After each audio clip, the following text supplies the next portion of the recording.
Give thanks with a grateful heart. Give thanks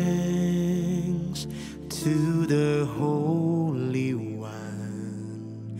Give thanks because He's given Jesus Christ, His Son. Give thanks with a grateful heart. Give thanks to the Holy One. Give thanks because He's given Jesus Christ, His Son. And now let the weak say, I am strong. Let the poor say, I am rich, because of what the Lord has done for us. And now let the weak say, I am strong. Let the poor say, I am rich, because of what the Lord has done for us. Give thanks.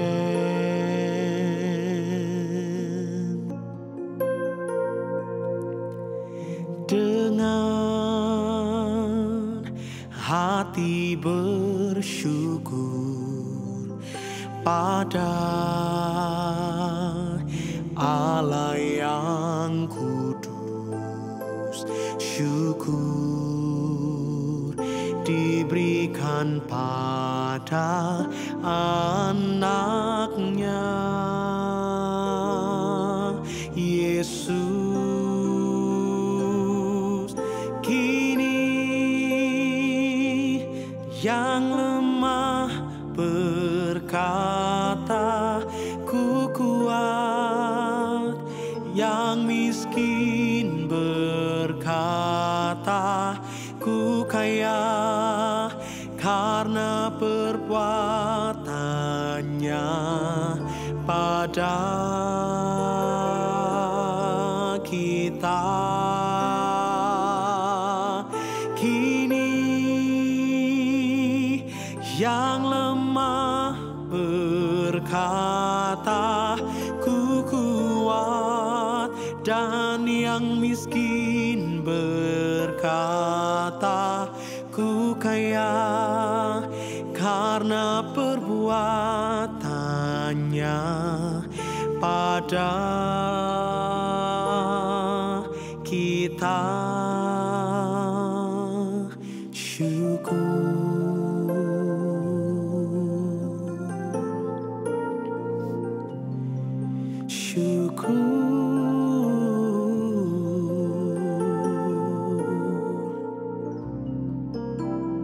Segenap hati bersyukur buat kebaikan-Mu di dalam hidupku. Haleluya. Oh, Kau memberikan kekuatan dan sukacita di dalam hidupku. Haleluya.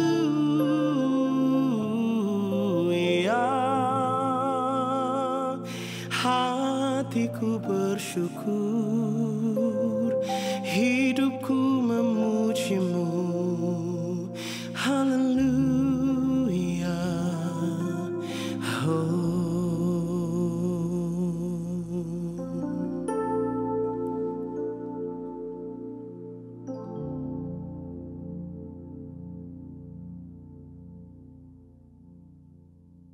Tuhan, terima kasih, mengucap syukur buat hari yang indah, hari yang luar biasa, dan pengharapan di dalam Tuhan. Kami percaya bahwa firman-Mu selalu memerdekakan kehidupan kami dan memberikan guidance, panduan dalam langkah-langkah hidup kami setiap hari. Kami sambut Tuhan, firman kehidupan-Mu, firman yang memerdekakan di dalam satu nama Yesus Kristus Tuhan dan Juru Selamat kami. Amin. Bapak Ibu, pada kesempatan hari ini, kita kembali akan belajar tentang kebenaran firman Tuhan, dan saya akan terus bukakan kepada kita semua kebohongan-kebohongan yang iblis terus berikan kepada kita supaya kita mengerti dan kita memiliki kehidupan yang penuh dengan kemenangan. Itu kerinduan saya, dan saya terus berdoa supaya kita ini adalah anak-anak Tuhan yang tidak dapat ditelan oleh kebohongan iblis. Ingat, 1 Petrus 5 ayat yang ke-8 dengan jelas mengatakan dia hanya seperti singa yang mengaum-ngaum, yang mencari mangsa yang dapat ditelannya. Ya, biarkan dia mencari terus, bukan kita yang menjadi mangsanya, karena kita tidak dapat ditelan oleh kebohongan dia. Jadilah anak-anak Tuhan yang tidak dapat ditelan oleh kebohongan iblis. Makin kita mengerti kebenaran, makin kita akan betul-betul mengerti mana yang benar, mana yang salah. Ya, pada kesempatan hari ini kembali kita mau belajar bagaimana hari-hari kita ini ketika kita mengalami hari-hari yang sulit, bagaimana kita bisa hidup dalam kemenangan demi kemenangan hari lepas hari. Dan kita sudah mengerti dan kita sudah mempunyai bekal, yaitu firman Tuhan, yang menjadi panduan dalam kehidupan kita. Begitu ironis kalau kita tidak baca, begitu ironis kalau kita tidak mengerti kebenaran itu. Ya, padahal kita sudah diberikan dan disediakan oleh Tuhan. Sejak awal manusia diciptakan, saya sudah pernah ada beberapa seri khotbah saya yang tentang mengupas tentang penciptaan atau kreasi manusia di awal, ya, dan bagaimana manusia jatuh dalam dosa. Dan ketika manusia jatuh dalam dosa, betul ada sebuah kebohongan dari awal yang diberikan kepada manusia, dan modus operandi itu masih dilakukan sampai hari ini. Ya. Kita baca dulu di Kejadian pasalnya yang ketiga ayat yang keempat mengatakan, tetapi ular itu berkata kepada perempuan itu, sekali-kali kamu tidak akan mati. Ya, padahal Tuhan dengan jelas mengatakan, di hari engkau memakan buah pengetahuan baik dan jahat itu, engkau pasti mati. Surely you will die. Ini di counter attack sama iblis, dibohongi. Ya. Kebenaran selalu dilawan dengan kebohongan. Kamu nggak akan mati, ya. Ayat 5 dikatakan, tetapi Allah mengetahui pada waktu kamu memakannya, matamu akan terbuka, kamu akan menjadi seperti Allah, tahu tentang yang baik dan yang jahat. Perempuan itu melihat bahwa buah pohon itu baik untuk dimakan dan sedap kelihatannya. Lagi pula pohon itu menarik hati karena memberi pengertian. Lalu ia mengambil dari buahnya, dimakan dan diberikan juga kepada suaminya yang bersama-sama dengan dia, dan suaminya pun memakannya. Iblis memberikan sebuah kondisi bahwa kehidupanmu pada saat itu tidak cukup. Tidak cukup. Diberikan sebuah kondisi bahwa kehidupanmu itu ada sesuatu dimensi yang lebih lagi yang ditutup-tutupi sama Tuhan. Tuhan punya kebaikan yang di holding back, yang tidak diberikan kepadamu. Itu konteksnya sebenarnya. Dan banyak di antara kita yang hari ini menghidupi hidup seperti itu. Oh, Tuhan memang baik, tapi Tuhan tidak memberikan kebaikan itu kepada saya. Dibohongi. Itu konteksnya. Ada lagi kok kebaikan Tuhan. Nanti kalau kamu makan, matamu akan melihat. Kamu akan mengerti nantinya. Dibohongi. Nah, perhatikan kebenaran ini. Ketika manusia merasa tidak cukup, otomatis manusia tidak mengucap syukur. Ya, otomatis manusia tidak mengucap syukur. Ketika manusia tidak mengucap syukur, di ayat yang berikutnya dikatakan buah itu yang biasanya dilewati oleh mereka kelihatan menarik untuk dimakan. Saya percaya buah itu tidak pernah kelihatan menarik sebelum peristiwa ini. Mereka sudah terbiasa melewati pohon itu dan gak pernah kelihatan menarik. Dosa tidak kelihatan menarik. Tetapi dosa kelihatan menarik ketika manusia mulai tidak mengucap syukur. Dan itu yang iblis mau lakukan. Ini sudah saya bahas berkali-kali. Saya hanya memberikan aja sebagai preview untuk kita mengerti konteks daripada firman Tuhan hari ini. Ya. Jadi manusia jatuh dalam dosa karena tidak mengucap syukur. Dibohongi dengan modus operandi seperti itu. Kita harus paham dulu dan harus terus ingat. Karena kebohongan ini masih dilakukan pada saat ini. Pengertiannya adalah pada saat itu manusia hidup di dalam kondisi yang begitu sempurna. Bahkan jauh daripada sempurna. Ya, kok bisa jatuh? Apalagi kita yang hidup di dalam dunia yang penuh dengan dosa. Makin sangat gampang untuk jatuh. Ya, makin sangat gampang untuk dibohongi. Karena itulah yang dia mau. Dan dia terus melakukan hal yang sama, hal yang serupa seperti dia lakukan di awal ini. Ya, kita harus bongkar semuanya supaya kita mengerti dan kita menghidupi hidup yang penuh dengan kemenangan. Oke? Oleh sebab itu, akhirnya Tuhan kemudian menyuruh manusia untuk membuat mezbah. Dan setelah manusia diusir dari Taman Firdaus, manusia disuruh sama Tuhan membuat mezbah. Kenapa? Karena Tuhan mau hadir. Tuhan mau bersekutu dengan manusia. Tuhan menciptakan manusia untuk supaya dia bisa mengekspresikan kasih-Nya. Dan ketika manusia jatuh dalam dosa, manusia diusir dari hadirat Tuhan. Kemudian Tuhan yang mempunyai inisiatif untuk datang kembali kepada manusia. Nah, pada hari ini kita mau membahas apa yang iblis lakukan supaya kita mengerti kebenaran-kebenaran ini. Ya.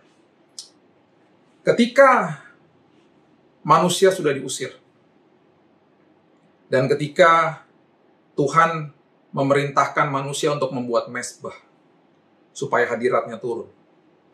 Kemudian kalau kita tarik terus sampai ke kitab Wahyu, Tuhan mulai mengutarakan kata-katanya. Dia mulai katakan dengan lebih spesifik. Ketika engkau mengucap syukur, ketika engkau memberikan puji-pujian dan hormat kepadaku, hadiratku turun. Karena dia tahu manusia pada awalnya karena tidak mengucap syukur jatuh dalam dosa. Dipisahkan dari hadirat Tuhan. Ya, saya sudah pernah bahas juga bahwa manusia itu kematiannya fasenya dua. Pertama dipisahkan dari hadirat Tuhan, baru mengalami fase kematian yang kedua, yaitu roh dipisahkan dari tubuh. Dan ketika kita mengerti ini, dan ketika Tuhan mau mengembalikan kasih-Nya dan hadirat-Nya, dia minta manusia untuk mengucap syukur kepada dia. Makanya ada ayat di Mazmur 100 ayat yang keempat, dikatakan, masuklah melalui pintu gerbangnya. Masuklah melalui pintu gerbang Tuhan maksudnya. Dengan nyanyian syukur. Ke dalam pelatarannya dengan puji-pujian. Bersyukurlah kepadanya dan pujilah namanya.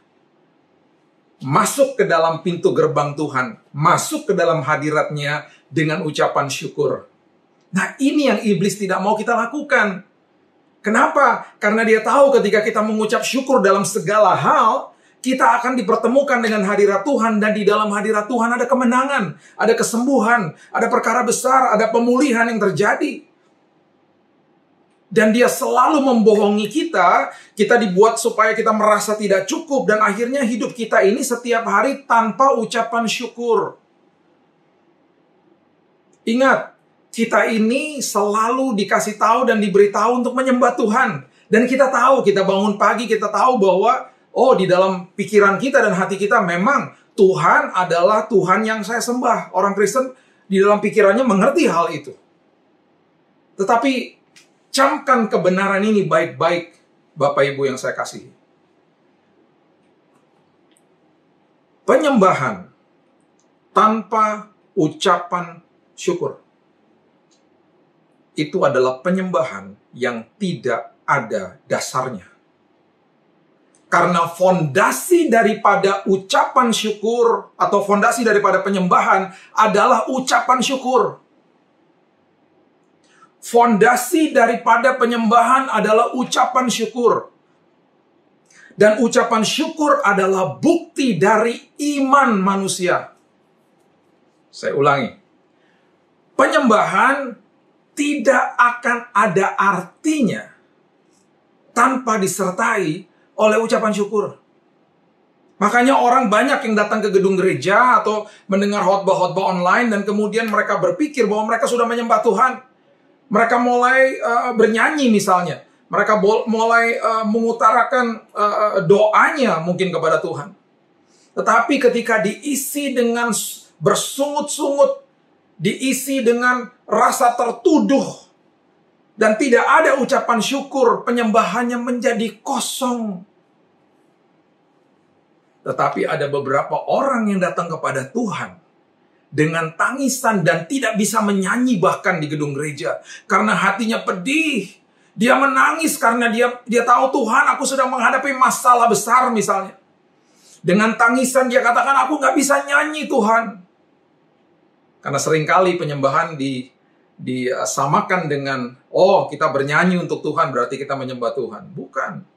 Itu hanya ekspresi. Itu hanya ekspresi saja dari sebuah penyembahan.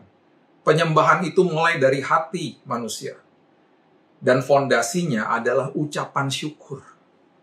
Ketika itu terjadi, ketika penyembahan yang fondasinya ucapan syukur, terobosan terjadi Bapak Ibu.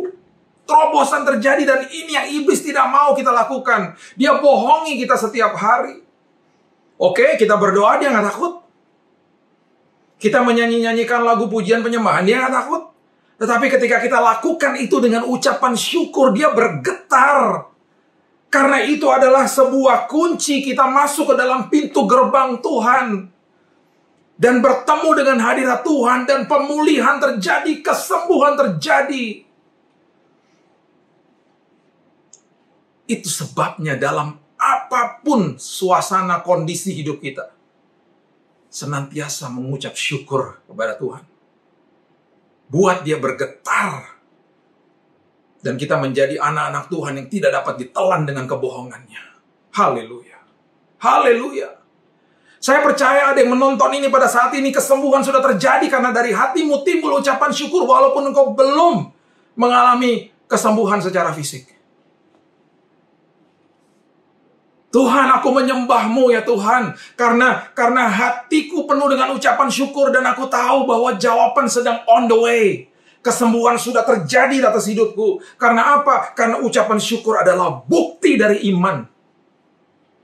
Sejak kita berdoa dan sampai kita mendapatkan jawaban, di masa itu adalah masa ujian. Dan seringkali di masa itu orang give up, orang menyerah.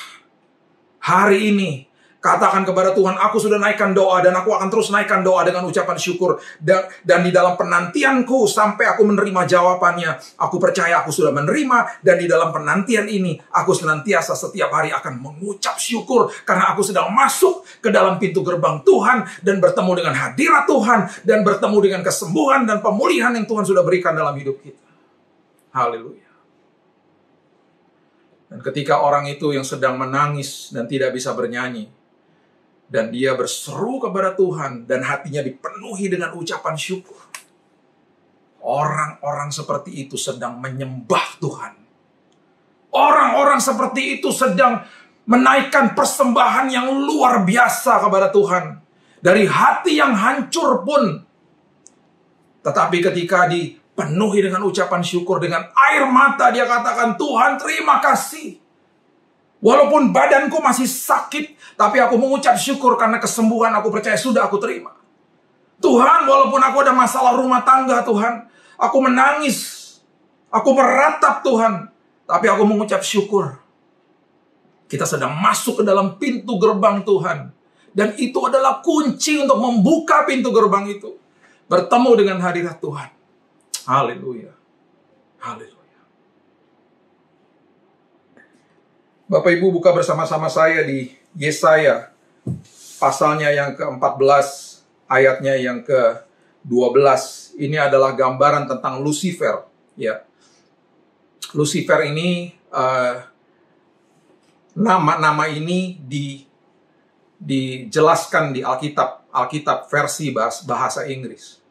Ya, di dalam Alkitab bahasa Indonesia dikatakan dengan bintang timur putra fajar. Ya, itu sebenarnya adalah Lucifer. Yesaya 14 ayat 12 dikatakan, wah, engkau sudah jatuh dari langit, hai bintang timur putra fajar. Engkau sudah dipecahkan dan jatuh ke bumi, hai yang mengalahkan bangsa-bangsa. Engkau yang tadinya berkata dalam hatimu, aku hendak naik ke langit, aku hendak mendirikan tahtaku, mengatasi bintang-bintang Allah, dan aku hendak duduk di atas bukit pertemuan, jauh di sebelah utara. Dan kemudian dia katakan lagi, aku hendak naik mengatasi ketinggian awan-awan, hendak menyamai yang maha tinggi.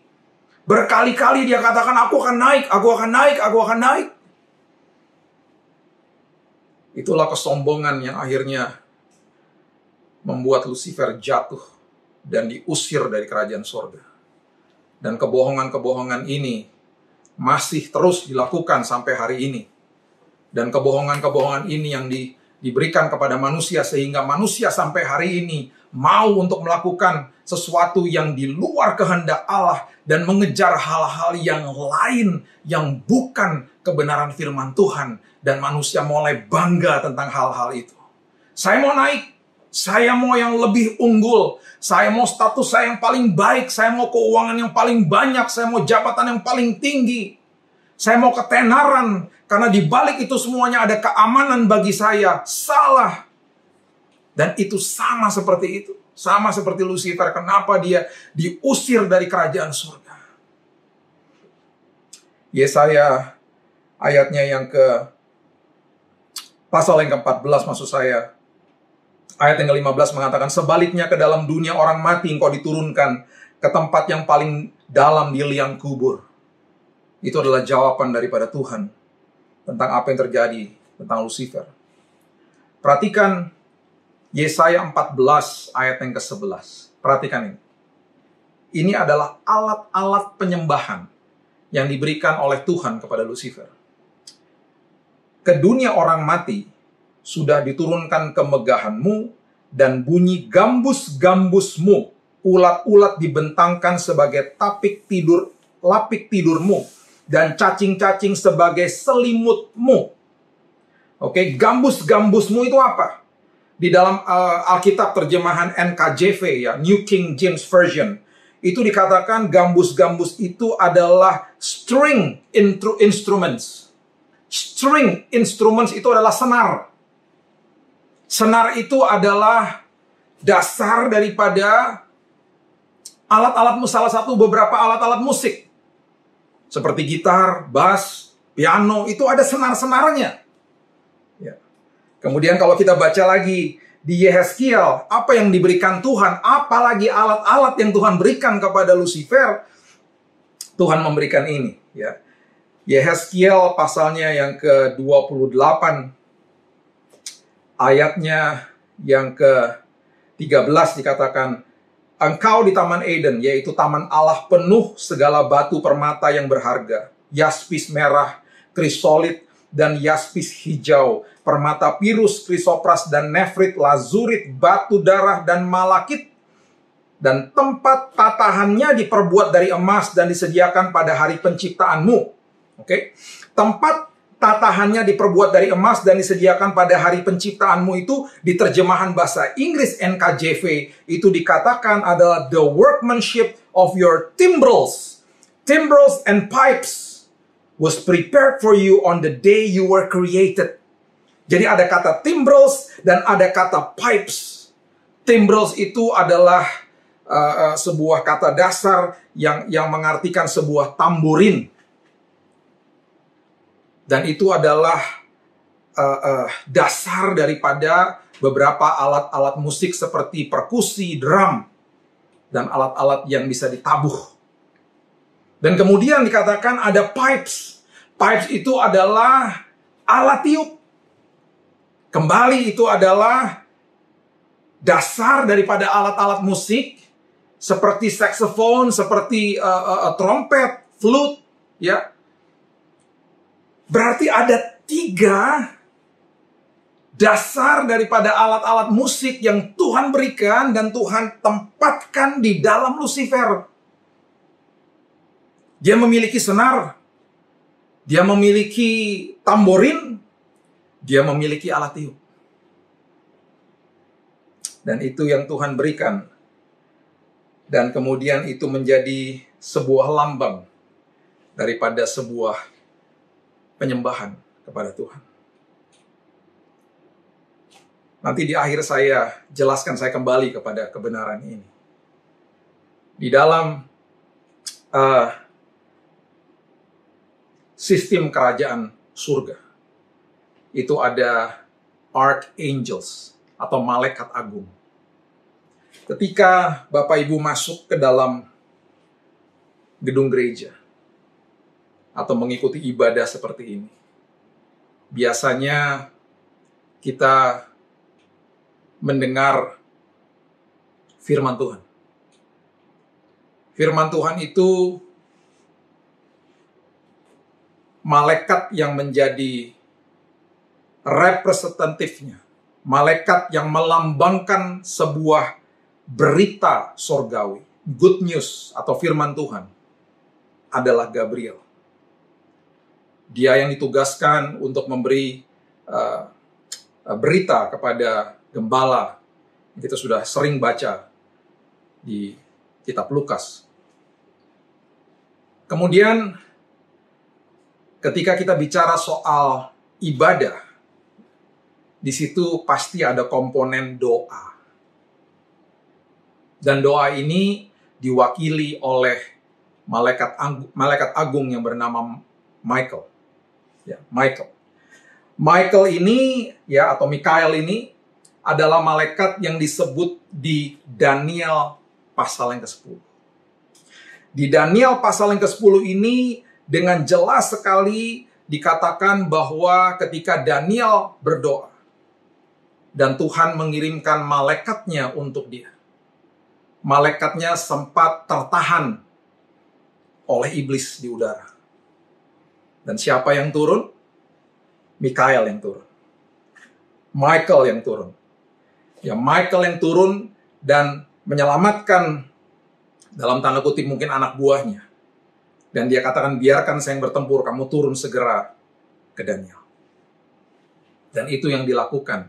Oleh sebab itu, Michael adalah lambang daripada doa. Dan juga di dalam ibadah manusia, itu ada yang namanya penyembahan. Lagu-lagu yang dinaikkan. Di dalam konteks ibadah atau kebaktian yang kita lakukan. Dan itu diwakili oleh Lucifer.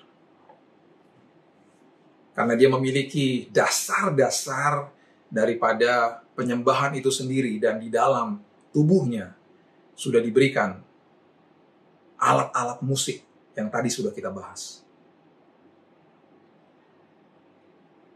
Kemudian di Yehezkiel pasal yang ke-28, ya, ayatnya yang ke-16. Ayat yang ke-16. Firman Tuhan mengatakan begini. Ini juga berbicara soal Lucifer. Dengan dagangmu. Oke, perhatikan kalimat ini. Dengan dagangmu yang besar, engkau penuh dengan kekerasan dan engkau berbuat dosa.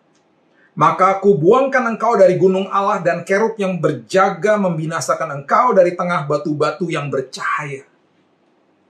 Dengan dagangmu.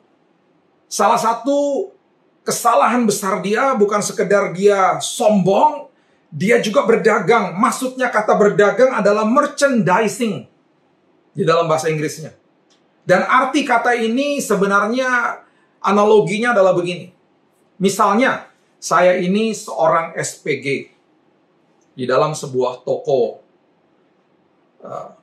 handphone misalnya. Saya bekerja di situ.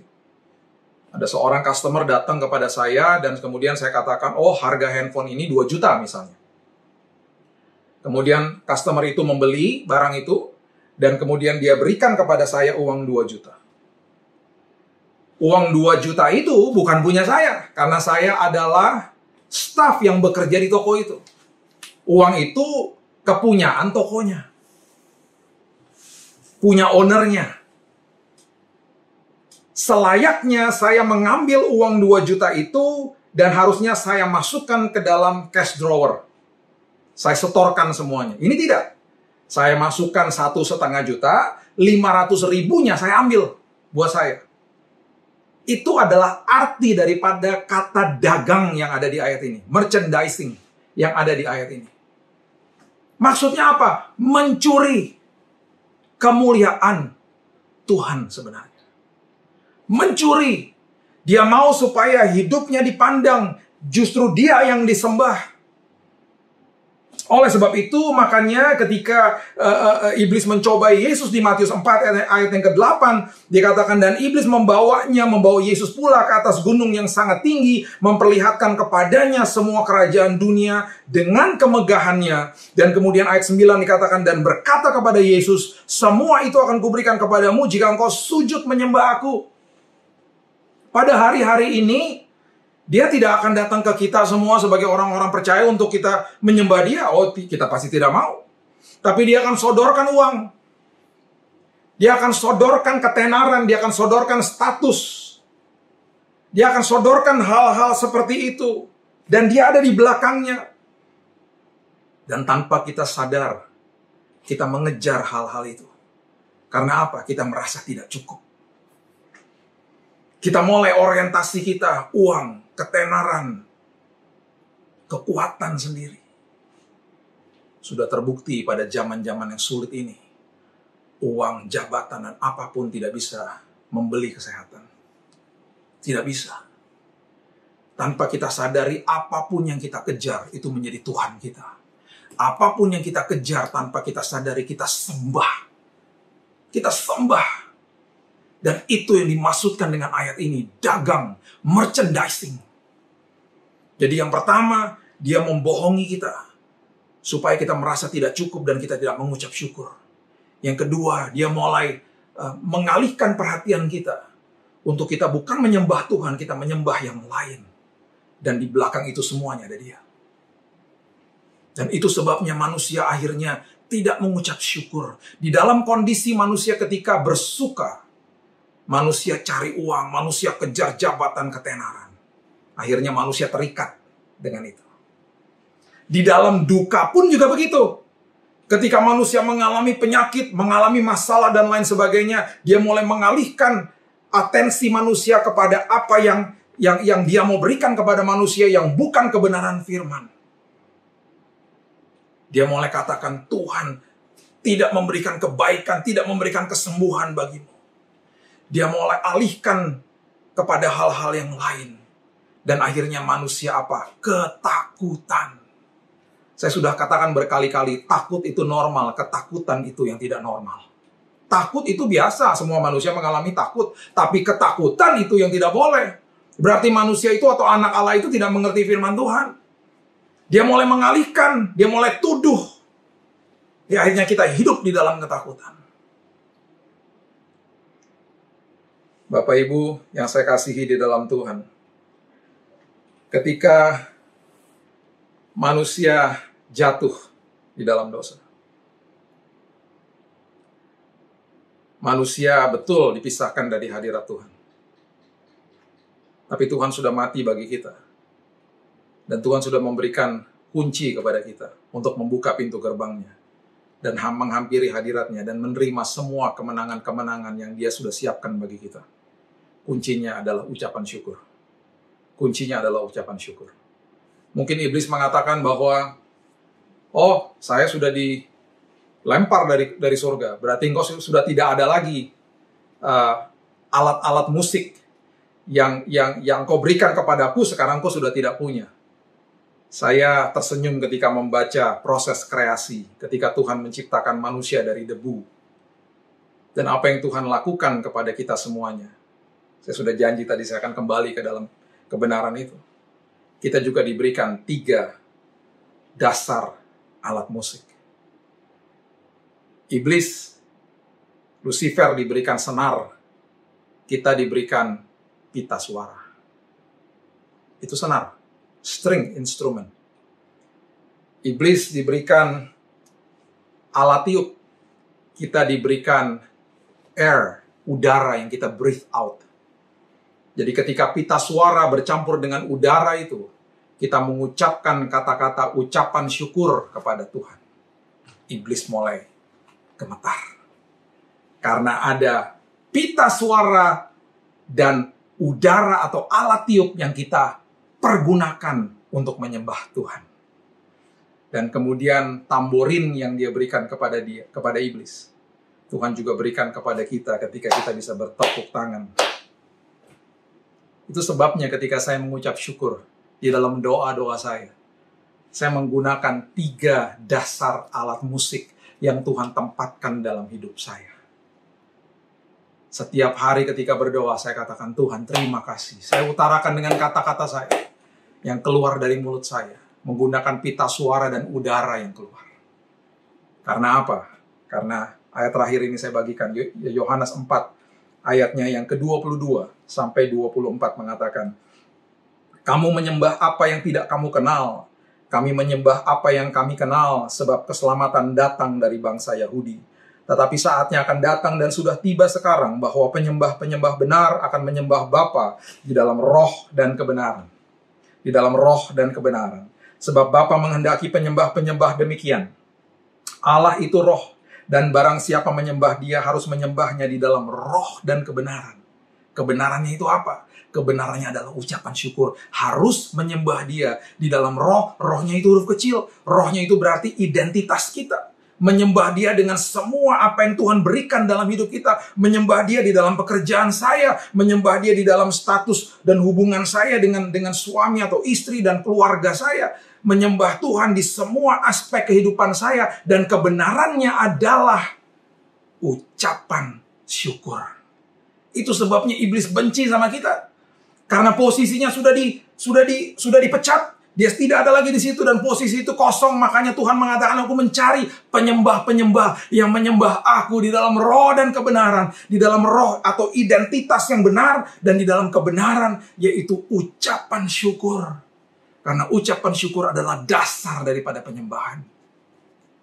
Saya percaya firman Tuhan hari ini memerdekakan kita semuanya.